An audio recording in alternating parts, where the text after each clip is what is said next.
My name is Robert. I'm 23 and I have a secret identity.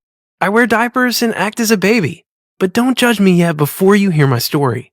When I was a really young kid, everything was great. But when I turned 8, everything kind of fell apart. My parents owned a business and they got in trouble for stealing money from their employees.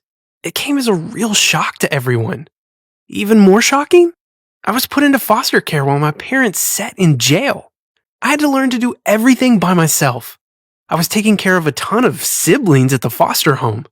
Changing their diapers, feeding them, it was a lot. While I was there, I started being really jealous of the babies. Why wasn't anyone taking care of me? Who was there to make me feel safe? One night, I was feeling like garbage. On an impulse, I put one of the baby's pacifiers in my mouth. I instantly felt safe. But was I seriously sucking on a baby pacifier? Every time I asked myself why I was doing it, I just wanted to do it more.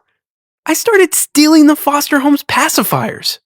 When they started noticing how many were going missing, they didn't even think to look at me. By the time I entered college, I was sneaking pacifiers into school and sitting in the bathroom stall to suck on them.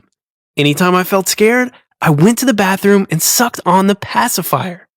But soon that wasn't satisfying enough. I started wearing the baby's bibs. I started imagining myself as a baby, being taken care of, being rocked, everything. It was the only time the world felt calm and quiet for me. Around that time is when I met Bridget. She was the first girl I was ever really interested in, and there were sparks when I was around her. Soon we were dating and getting really serious.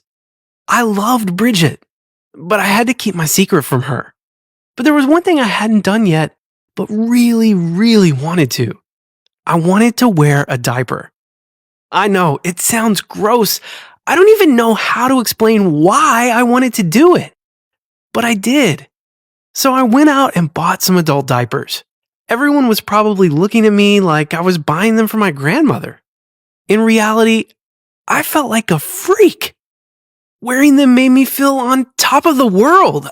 I mean, yeah, they were a little nasty sometimes, or, all the time, but they made me feel relaxed. The problem came when Bridget wanted to be a little more intimate. I couldn't change in front of her. I couldn't take my pants off. I couldn't even have her touch my thigh or back without filling the diaper. What would she think of me then? She started getting weirded out, thinking I was hiding something. The day came when I was at her house and I had to change myself. She started knocking on the door, asking what was taking so long. I started panicking. What if she walked in and saw me lying on the floor like a man-child?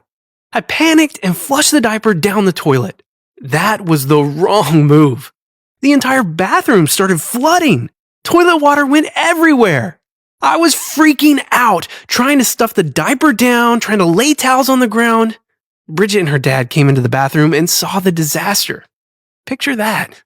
Me standing in the bathroom with a diaper blocking this man's toilet? So you know what I did? I ran past them. I ran out of the house, I hopped into my car, and I peeled out of the driveway. I blocked Bridget's number, I blocked her on social media. How was I supposed to face my girlfriend after I clogged her toilet with a diaper? That's when my baby behaviors got even worse. I started moving the babies out of their cribs and sleeping in them. Then waking up before anyone was up and putting the kids back in. I was stealing beds from babies. I felt such shame and disgust with myself. But I couldn't stop. Around then is when I started looking into my condition. To my surprise, there were thousands of people that did the same thing I did. Even more exciting, there were websites where you could find an adult that would treat you like a baby. An adult that would change you, feed you, everything. I was desperate for someone to understand me, to make me feel normal. So I posted an anonymous advertisement. A girl responded and told me to meet her at a motel downtown. I'd never been so nervous in my life. I waited in the room, bib on, pacifier in, sweating bullets. What if this was a trick?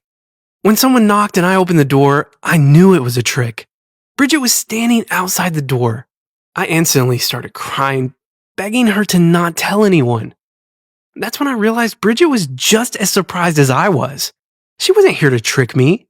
She didn't even know it was going to be me. Bridget told me she had tried to get a hold of me, that I shouldn't have been embarrassed. She thought I had a condition or something, and clearly I did. She wanted to care for people, and I wanted to be taken care of. Bridget and I started talking about our childhoods. She made me realize I was going to want this until I dealt with my abandonment and my neglect as a kid. I had been forced to grow up too fast. And because of that, I wanted to feel safe like I had when I was a baby. Because of Bridget, I started going to therapy. That doesn't mean I quit everything cold turkey. Bridget and I became friends, and our secrets are safe with each other. Bridget plays her role as caretaker sometimes, and I play the role of a baby while she takes care of me. In the long run, we're hoping to get the help we need to feel safe and secure again. Until then, I'm really lucky to have found someone who copes the same way I do.